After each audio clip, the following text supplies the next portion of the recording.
गौरी पुत्र गणेश भगवान की जय। श्री शिवाय नमस्तुभ्यम। प्रिय भक्तजनों, सोमवार का दिन भगवान शिव को समर्पित है। इस दिन लोग भगवान शिव के लिए व्रत रखकर पूरे दिन भूखे रहकर भगवान शिव को प्रसन्न करने की कोशिश करते हैं। जो व्यक्ति सोमवार के दिन पूजा करते हैं उन्हें मनोवांछित फल अवश्य मिलता है। सोमवार व्रत के दिन भगवान शिव के पूजन के पश्चात सोमवार व्रत की कथा पढ़नी अथवा सुननी चाहिए, क्योंकि इसके बिना यह व्रत अधूरा माना जाता है। तो आइए हम सुनते हैं सोमवार व्रत की कथा। तो आप सभी भक्तजन इस कथा को पूरी श्रद्धा, ध्यान पूर्वक और प्रसन्न चित्त मन से सुनिए। तो आप सभी प्रेम से बोलिए, श्री उमापति शंकर भगवान की जय, सर्वदेवी देवता की जय।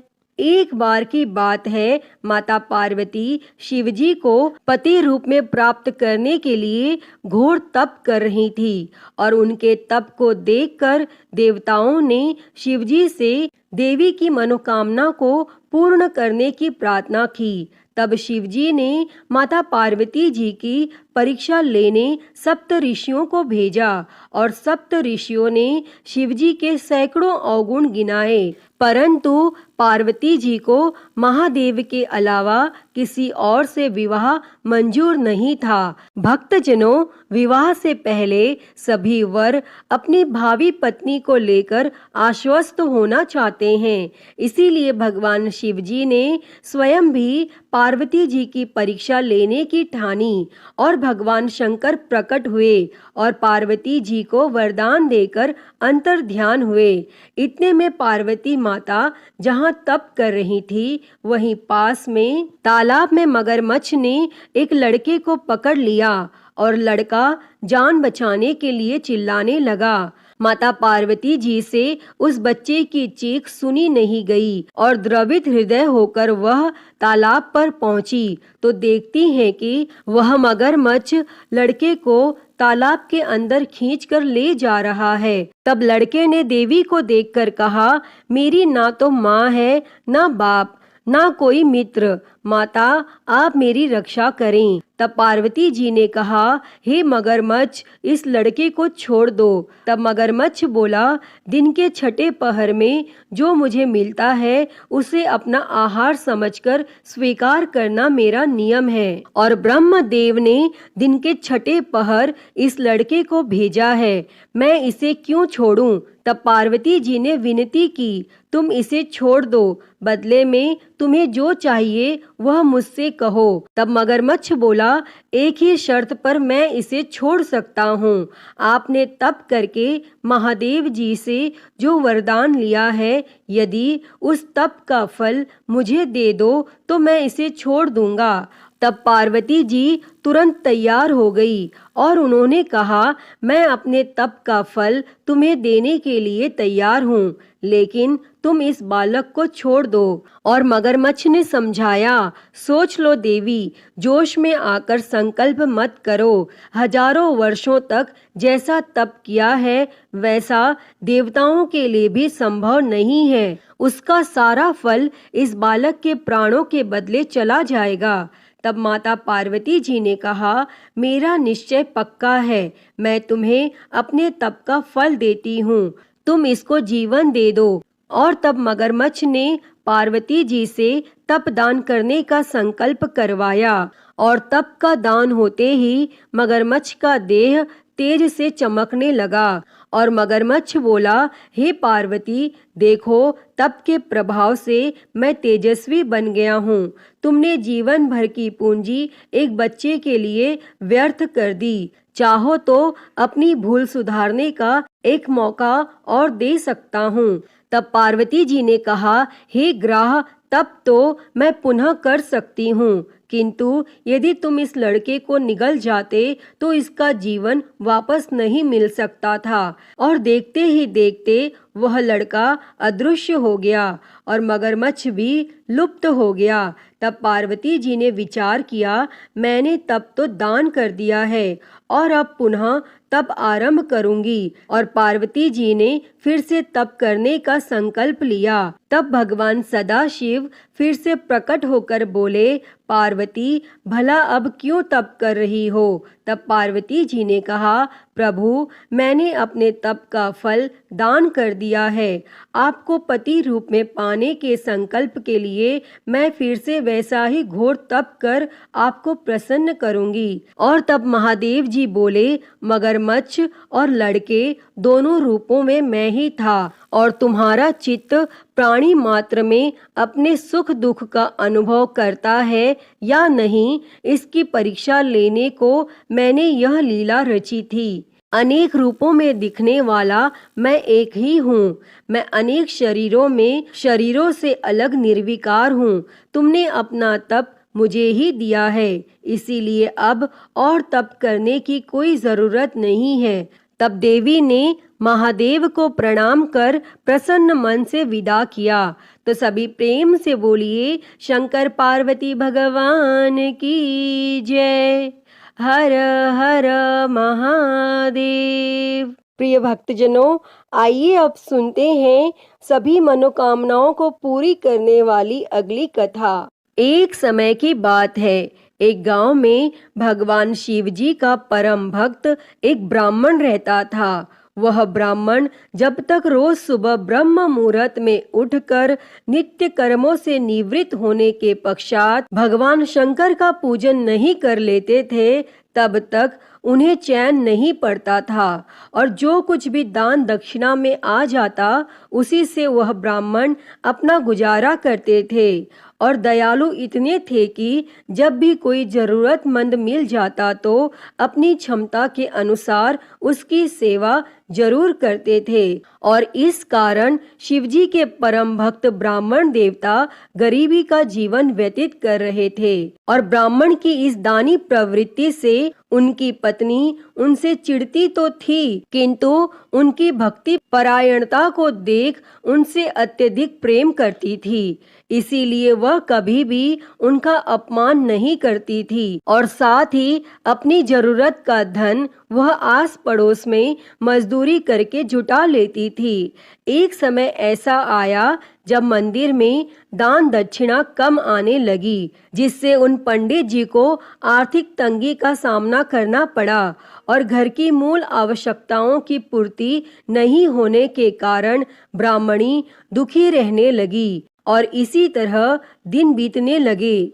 एक दिन महाशिवरात्रि का दिन आया और उस दिन भी पंडित जी हमेशा की तरह ब्रह्म मुहूर्त में उठकर नित्य कर्मों से निवृत्त होने के लिए नदी की ओर चल दिए। संयोग से उस समय उस राह से पार्वती जी और शिवजी गुजर रहे थे। तब अचानक से पार्वती जी की नजर उस ब्राह्मण पर पड़ी। और आज पंडित जी महाशिवरात्रि को लेकर इतने उत्साहित नहीं थे जितने कि अक्सर हुआ करते थे। और तब पार्वती जी को बात समझते देर नहीं लगी और उन्होंने भगवान शिव जी से कहा, हे भगवान, यह ब्राह्मण देवता प्रतिदिन आपकी उपासना करते हैं, फिर भी आपको इसकी चिंता नहीं है। और पार्वती जी की बात सुनकर शिवजी बोले, देवी, अपने भक्तों की चिंता मैं नहीं करूँगा तो कौन करेगा? तब पार्वती जी बोली,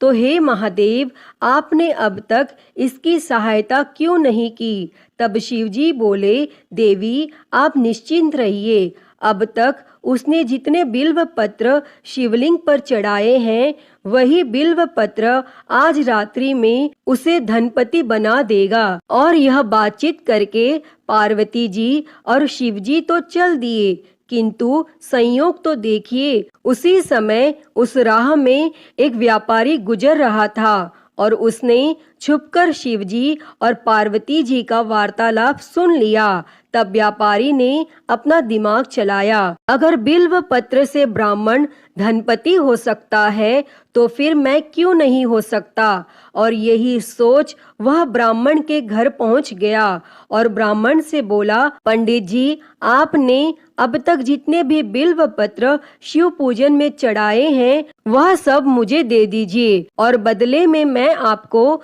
100 स्वर्ण मुद्राएं दूंगा। तब पंडित जी ने अपनी पत्नी से पूछा तो वह बोली, पुण्य का दान ठीक तो नहीं है, किंतु अगर आपका मन करे तो दे दीजिए, और हमें धन की जरूरत है, इसीलिए दे दीजिए। और तब पंडित जी ने सारे बिल्व पत्र बोरे में भरकर सेठ जी को दे दिए, और बिल्व पत्रों का बोरा लेकर सेठ जी पहुंच गए मंदिर, और शिवलिंग पर चढ़ाकर देखने लगे कि कब शिवजी कृपा करेंगे और कब वह और धनपति बन जाएगा। तब प्रतीक्षा करते करते सेठ जी को आधी रात हो गई, और सेठ जी चमत्कार देखने के लिए बहुत उतावले हो रहे थे, और आखिर में तीसरा पहर गुजरने के बाद सेठ जी के सब्र का बांध टूट ही गया, और क्रोध में आकर सेठ जी ने शिवलिंग को झंझोरने लगे। फिर अचानक ही चमत्कार हुआ, और सेठ जी के हाथ शिवलिंग से ही चिपके रह गए। तब उन्होंने बहुत प्रयास किया, किंतु हाथ हिले तक नहीं।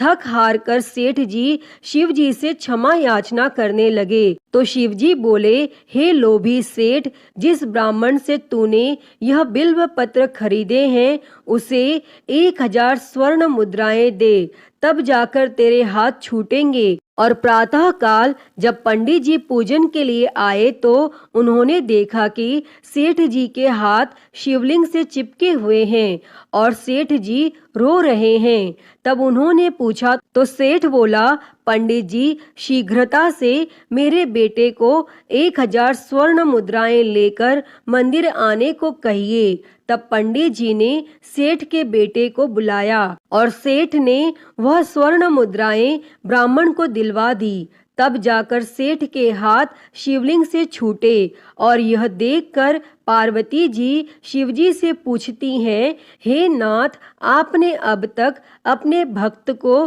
कोई धन नहीं दिया। तब शिवजी बोले, देवी, मेरे पास कहाँ धन है जो मैं दूंगा, किंतु मेरा भक्त अब गरीब नहीं है, यह तुम स्वयं देख लो। और 1000 स्वर्ण मुद्राएं मिलने के बाद ब्राह्मण और ब्राह्मणी सुखी से अपना जीवन यापन करने लगे। अतः हे भगवान शिव जी, हे माता पार्वती, जैसी कृपा आपने उस ब्राह्मण पर की, ऐसी ही कृपा इस कथा को कहते, सुनते और हुंकारा भरते सभी पर करना। तो सभी प्रेम से बोलिए, शंकर पार्वती भगवान की जय। तो प्रिय भक्तजनों, आइए अब मनोकामनाओं को पूरी करने वाली दूसरी कथा को सुनते हैं। इस कथा को सुनने से ही व्रत संपूर्ण माना जाता है। उससे पहले आप सभी प्रेम से बोलिए, भगवान भोलेनाथ की जय, माता पार्वती की जय। किसी नगर में एक साहूकार रहता था। उसके घर में धन की कोई कमी नहीं थी, लेकिन उसकी कोई संतान नहीं थी, जिस वजह से वह बेहद दुखी था। पुत्र प्राप्ति के लिए वह भगवान शिव के प्रत्येक सोमवार का व्रत रखता था और पूरी श्रद्धा के साथ शिवालय में जाकर भगवान शिव और माता पार्वती जी की पूजा करता था। उसकी भक्ति देखकर माँ पार्वती प्रसन्न हो गईं और भगवान शिव से उस साहूकार की मनोकामना पूर्ण करने का निवेदन किया। पार्वती जी की इच्छा सुनकर भगवान शिव जी ने कहा कि हे पार्वती, इस संसार में हर प्राणी को उसके कर्मों के अनुसार फल मिलता है और उसके भाग्य में जो हो उसे भोगना ही पड़ता है। लेकिन माता पार्वती जी ने साहूकार की भक्ति का मान रखने के लिए उसकी मनोकामना पूर्ण करने की इच्छा जताई। तब माता पार्वती के आग्रह पर भगवान शिव जी ने साहूकार को पुत्र प्राप्ति का वरदान तो दे दिया, लेकिन साथ ही यह भी कहा कि उसके बालक की आयु केवल 12 वर्ष होगी।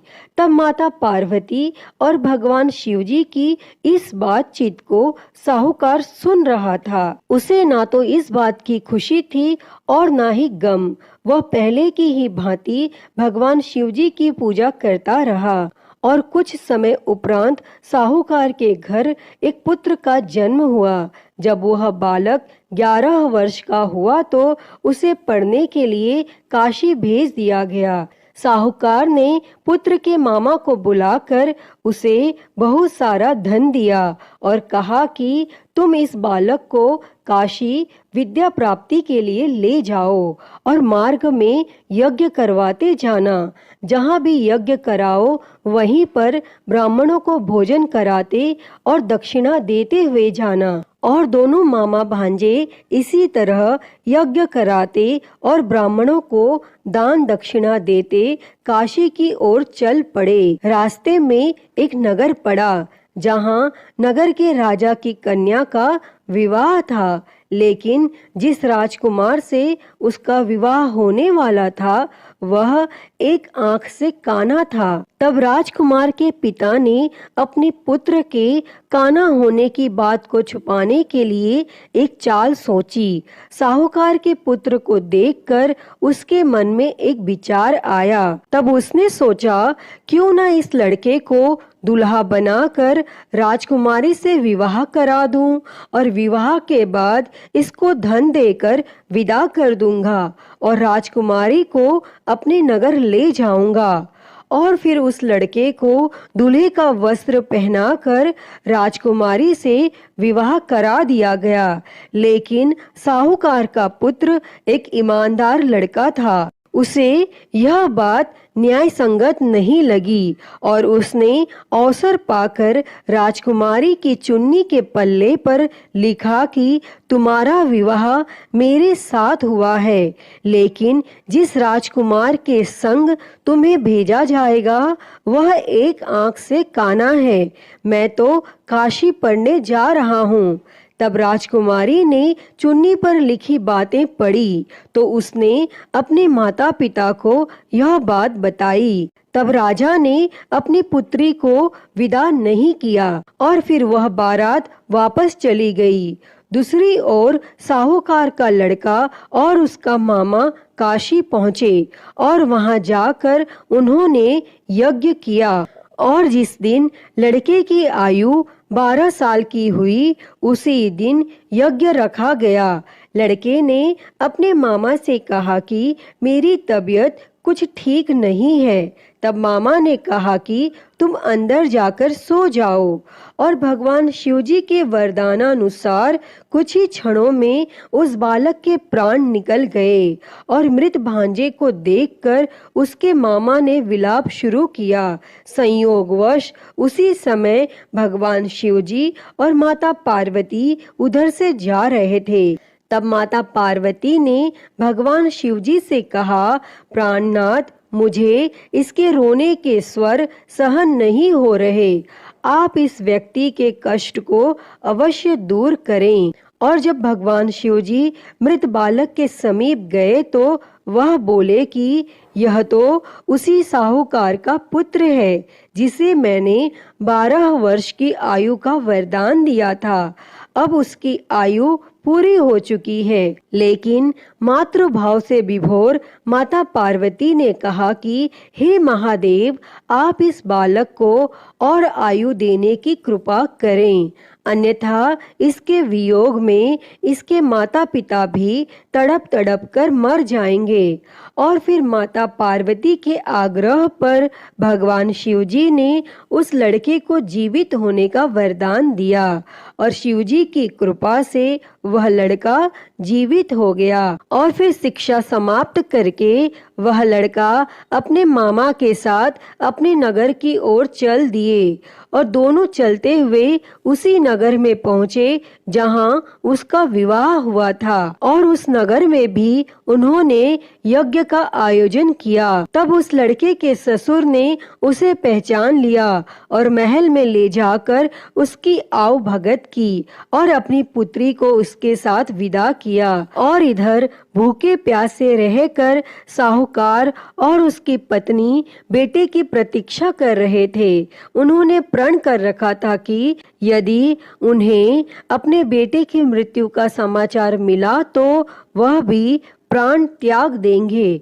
परंतु अपने बेटे के जीवित होने का समाचार पाकर वह बेहद प्रसन्न हुए और फिर उसी रात भगवान शिवजी ने उस साहूकार के स्वप्न में आकर कहा, हे श्रेष्ठी, मैंने तेरे सोमवार के व्रत करने और व्रत कथा सुनने से प्रसन्न होकर तेरे पुत्र को लंबी आयु प्रदान की है। प्रिय भक्तों, जो कोई भी सोमवार का व्रत करता है या कथा सुनता और पढ़ता है, उसके सभी दुख दूर होते हैं और समस्त मनोकामनाएं पूर्ण होती हैं। अतः हे भगवान भोलेनाथ जी, जैसी कृपा आपने उस साहूकार के बेटे पर करी, वैसी ही कृपा इस कथा को कहते, सुनते और हुंकारा भरते सब पर करना। तो बोलिए भगवान भोलेनाथ की जय, माता पार्वती की जय। श्री शिवाय नमस्तुभ्यम। प्रिय भक्तजनों, आइए सुनते हैं श्री उमापति महादेव जी की आरती। तो सभी प्रेम से बोलिए हर हर महादेव। जय शिव ओमकारा, हो भोले भज शिव ओमकारा। ब्रह्मा विष्णु सदा शिव, भोले भोलेनाथ महाशिव। अर्धांगी धारा, ओम हर हर हर महादेव। एकानन चतुरानन पंचानन राजे, हो भोले पंचानन राजे। हंसासन गरुड़ासन, हंसासन गरुड़ासन। वृषवाहन साजे, ओम हर हर हर महादेव। दो भुज चार चतुर भुज, दस भुज अति सोहे, हो भोले दस भुज अति सोहे। तीनों रूप निरखता, भोले जी का रूप निरखता। त्रिभुवन जन मोहे, ओम हर हर हर महादेव। अक्षमाला बनमाला मुंडमाला धारी, भोले मुंडमाला धारी। चंदन मृग मद सोहे, चंदन मृग मद सोहे। भोले शुभकारी, ओम हर हर हर महादेव। श्वेतांबर पीतांबर बाघांबर अंगे, भोले बाघांबर अंगे। सनकादिक ब्रह्मादिक, सनकादिक ब्रह्मादिक। भूतादिक संगे, ओम हर हर हर महादेव। कर के मध्य कमंडल चक्र त्रिशूल धरता, हो भोले चक्र त्रिशूल धरता।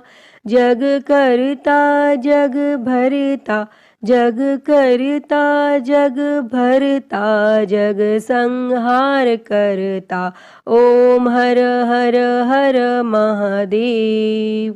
ब्रह्मा विष्णु सदा शिव आजीवन एका, हो बोले जानत अविवेका।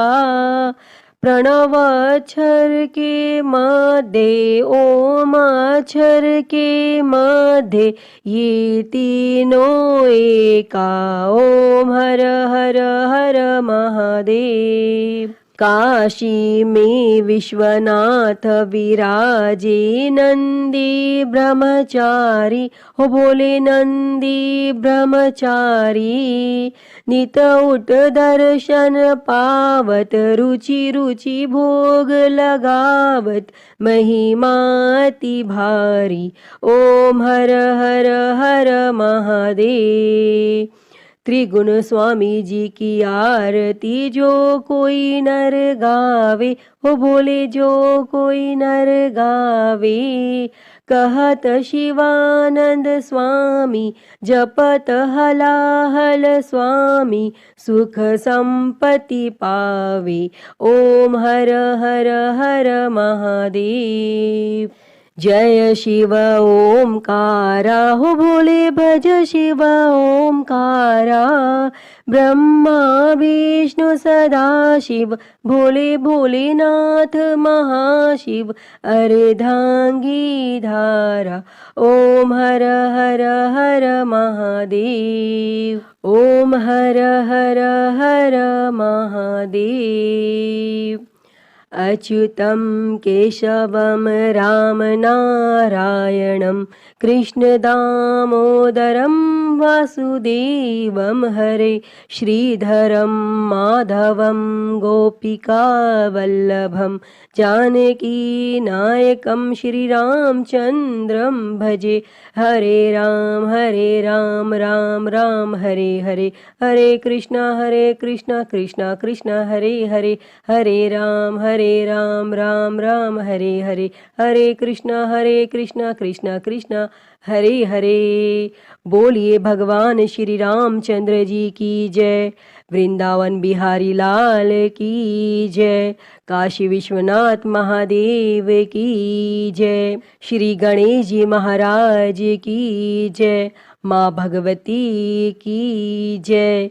धर्म की जय हो, अधर्म का नाश हो, प्राणियों में सद्भावना हो, विश्व का कल्याण हो, गौ हत्या बंद हो, गौ माता की सेवा हो, विश्व में शांति हो। ओम शांति शांति शांति ही। ओम नमः शिवाय, नमो नीलकंठाय। ओम नमः पार्वती पते, हर हर महादेव। हर हर महादेव, हर हर महादेव हर। प्रिय भक्तजनों, मैं उम्मीद करती हूँ कि आपको यह कथा पसंद आई होगी, और अगर वीडियो अच्छी लगी हो तो इसे लाइक करें, ज़्यादा से ज़्यादा शेयर करें, और कमेंट में हर हर महादेव लिखना ना भूलें। और हरिहर भक्ति चैनल पर अगर आप नए हैं तो इस चैनल को सब्सक्राइब कर नोटिफिकेशन बेल को ज़रूर ऑन कर लें। हर हर महादेव। धन्यवाद।